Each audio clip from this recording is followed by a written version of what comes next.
Tenim el Geni 5 amb nosaltres un divendres més. Avui el nostre protagonista és el Premi Nobel de Literatura Mario Vargas Llosa, que per cert la setmana que ve ingressa a l'Acadèmia de les Lletres Franceses, però teníem ganes de fer una mica de història, de qui és ell, de qui és aquest Premi Nobel. Estàs preparada? I estem molt preparats i vosaltres també prepareu-vos perquè Déu-n'hi-do la història personal, vivencial, biogràfica de Mario Vargas Llosa. Sensacional. L'hem titulat Els dos Marios. Els dos Marios. Els dos Marios, justament perquè vagis veient l'el·lipsi del personatge cap al tram final de la seva vida, que és el que l'ha fet realment conegut a les revistes del cor.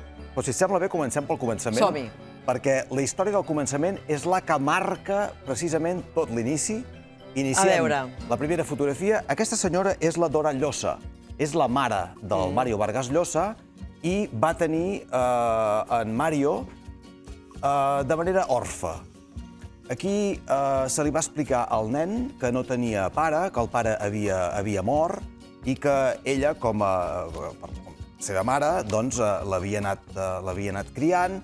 Es cria, de fet, amb la família materna, dels avis. Hi ha un avi important en la vida de Vargas Llosa que se'n van tots cap a Bolívia a viure 10 anys per temes de treball, tornen a Bolívia l'any 45, ell neix el 36, l'any 45 tornen a Bolívia, al nen se li ha explicat que no té pare. Ni pare ni família de pare? Ni pare ni família de pare, ha desaparegut. Un misteri. El pare, però, havia arribat a mutu acord de separar-se, divorciar-se d'ella, perquè vivia una història paral·lela amb una noia alemanya amb la qual va tenir 2 fills. I de cop i volta, quan tornen al Perú... Per tant, el pare existeix. El pare existeix i quan tornen al Perú, quan el nen té 10 anys, en Mario té 10 anys, la mare li presenta un senyor i li diu: aquest és el teu pare. Als 10 anys el nen... I el Mario Vargas Llosa diu: però el meu pare no era mort, el meu pare. Com és possible, això? Apareix el pare de Mario Vargas Llosa i diu, i a més, i aquí ve el segon impacte important, torno a estar amb ell. Torna amb aquest senyor, ella torna a estar amb el pare del Mario Vargas Llosa, que tenia 2 fills, una història paral·lela, tal qual, i torna amb ell. L'impacte que provoca això en el Mario Vargas Llosa el converteix en escriptor. Per què? Perquè es refugia en la lectura. Es refugia en un món de fantasia i aquí comença... Ell pensa, jo m'he de refugiar amb això perquè la meva vida familiar no l'acabo d'entendre encara. No, bé, de fet, potser no l'ha acabat d'entendre mai. Encara fins i tot ara. No l'ha acabat d'entendre mai. Això és important perquè aquí es crea un primer Mario que en el món de fantasia dels llibres té la ficció de la seva vida feta. Viu en la lectura, s'enamora de Flaubert, llegeix moltíssim, el pare és un home molt autoritari, de fet és maltractador, ho ha declarat alguna vegada, i sobretot, important, l'ingressa en una acadèmia militar. L'ingressa en una acadèmia militar on el Mario Vargas Llosa viu una vida de disciplina absoluta i marca la diferència volent-se convertir en escriptor. El pare li diu, això de convertir-se en escriptor és de bohemios i maricones.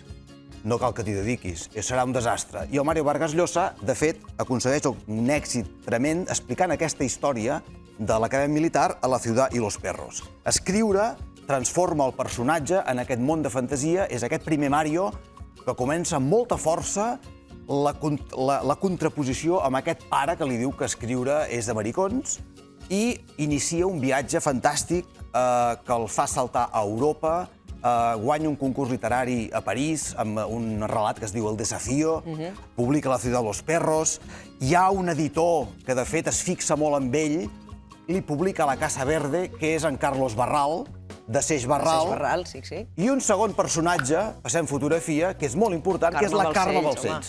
Carme Balcells, la superagent dels autors, va transformar la vida econòmica de moltíssims escriptors, entre els quals Mario Vargas Llosa, que és una mica l'element clau que marca la diferència d'una Carmen Balcells, que fins i tot va a buscar-lo a Londres i li diu: tu vens amb mi, deixes la feina a la universitat perquè amb mi guanyaràs molts més calés que no pas els guanys a la universitat. Els seus companys li van dir: home, aquesta senyora t'està enganyant, perquè quin autor avui dia pot guanyar tants diners? Bé, ell ho va fer. Per cert, aquí ell ja viu a Espanya o on viu ell? T'ho explico.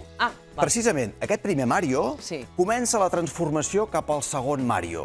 Aquí encara, quan coneixen la Balcells, quan es coneixen la Balcells i el fan a Barcelona, molt important, tota aquella escola que hi havia el García Márquez, el Mario Vargas Llosa, una sèrie d'autors llatinoamericans que troben en Barcelona un lloc ideal, mediterrani, per viure, créixer i transformar-se.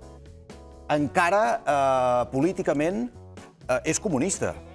Segueix el règim, és un home d'esquerra. Fins aquí és un home d'esquerra. L'any 62 va a Cuba va a Cuba per seguir la crisi dels missils, recordaràs aquella crisi, amb la veia Cochinos, admira el règim de Fidel Castro, segueix també, és amic d'en Velasco, que és un règim comunista que governa el Perú, el seu país, està amb ell, comença una transformació, però que té en aquesta fotografia el punt culminant. Aquí què està passant? Què està passant d'aquest home comunista...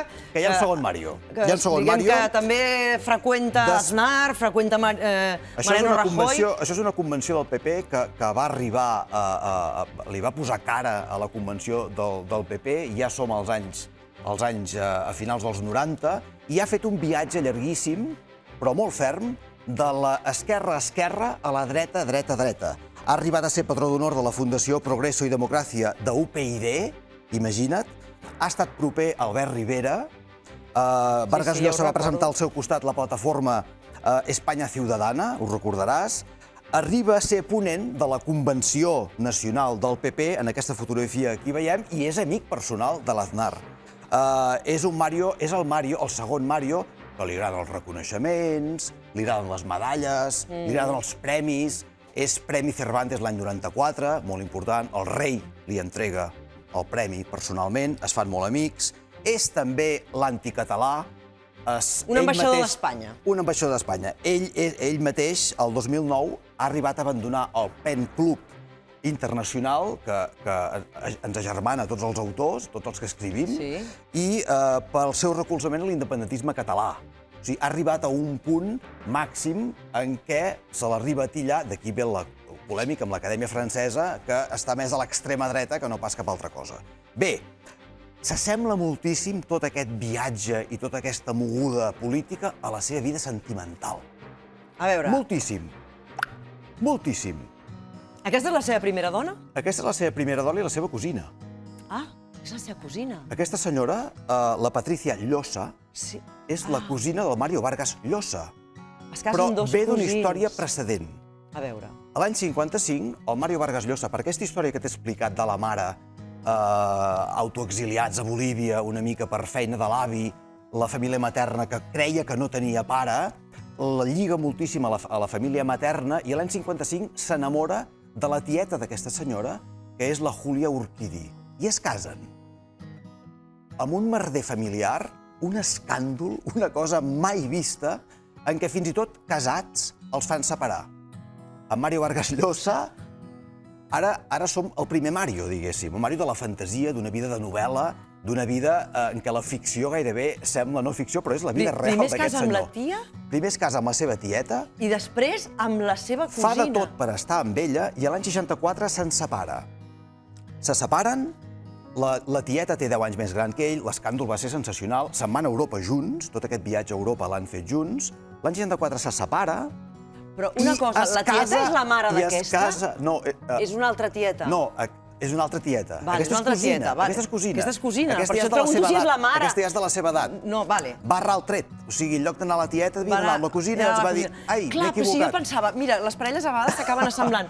Són clavats, però és que són cosins. Oi, es diuen igual, Llosa. No, clar, i es diuen igual. Es diuen igual, que ningú... Jo anava a mirar i pensava, com és que el senyor es diu Llosa? Que es diu Llosa perquè és cosina seva. És igual, és la seva cosina. És cosina seva. El més important és que aquesta senyora uneix els dos Marios. A veure... Li fa la secretària, li tria l'americana, li fa els contactes amb les editorials, li fa una mica l'agenda... La seva gent, és la seva gent, també. Aquí hi ha un calendari molt important que culminarà amb el Premi Nobel. De fet, el discurs del Premi Nobel diu ella ho fa tot, i tot ho fa bé. I acaba dient, resol els problemes, administra l'economia, posa en ordre el caos, imagina't, hi ha uns dos Marios aquí, tremend, tal, i al final diu, me hace el mejor elogio cuando me riñe. Bé, tot, és el tot, li fa tot. Fins i tot les banyes. Ella. Hi havia una... Saps que moltes parelles funcionen per convencions, per consentiments, i li consentia que de tant en tant se n'anés un mes. De tant en tant aquest senyor tenia una aventura amb alguna noia, s'enamorava i desapareixia durant un mes de casa. I ella ho sabia?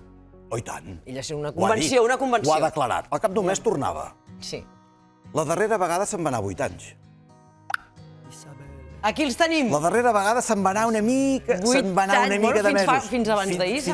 Fa 8 anys, van durar 8 anys, el 2015 se sap tot, es destapa l'afer amb la Isabel Presley, reina de cors, amb el Mario, que aquí ja feia una mica de mala cara, perquè ja deia, noi, potser m'he equivocat. Ha passat un mes i 2 mesos. I la Patricia Llosa també ho deia, això. I què deia ell? Mario, s'ha equivocat, ja tornarà. És un caprici. Ja tornarà. Ho deia, ho va declarar. I anaven passant els anys i ja tornarà. Jo me'ls anava mirant, jo anava veient lectures. L'evolució, a veure, aquest senyor cada vegada fa més mala cara. la sèrie La Marquesa, que també surt ell. Exactament. I ell mateix arriba a dir, atenció, ara perdoneu-me, això ho va dir el Mario Vargas Llosa, ha sigut problema de la meva pitxula. És la pitxula la que mana. Jo, per un tema de caprici d'aquí sota, de calçotets endins, aquest senyor deu ser molt intens, perquè li fa prendre decisions. Aquest zup és interessant perquè, justament, parlant de pitxules, parlem d'un moment de l'altra pitxula grossa, que és el rei emèrit. Que es trobaran la setmana que ve, no? Exactament, per això que veiem aquesta fotografia. Aquest és l'altre Mario. Sí, sí. Aquest és el segon Mario. Estan a partir un pinyó. El va fer Marquès de Vargas Llosa l'any 2011. En agraïment, com és allò? Ser agradecido... És de bien nacido el ser agradecido. Ser agradecido, doncs és una mica això, són aquells anys, és una mica aquella secció política que hem vist, aquell viatge cap a la dreta, que culmina amb aquesta amistat amb el rei emèrit i, atenció... Culmina amb que aquesta senyora, la cosina, tenia raó, perquè ha tornat. Ha tornat. 8 anys després. Per què? Perquè és un caos. Perquè necessita qui l'endreci, qui li triï l'americana, qui li triï el jersei, i ella ho sabia. Ara bé, aquests acadèmics francesos han viscut una mica, veuen els dos Marios, accepten el Mario escriptor, que és el primer Mario, el gran fabulador d'històries, però es queixen del segon Mario, que tira molt cap a la dreta. Però el Mario Vargas Llosa, si algun periodista li pregunta escolti, això de la dreta, vostè com ho té? Ell segurament dirà, no ho sé, pregunti-ho a l'altre Mario. Sí, es queda tan ample. Segurament. La setmana que ve seguirem justament la seva ingrés a l'Acadèmia de les Lletres Franceses. Gràcies, Genís Cinca. I marxem ara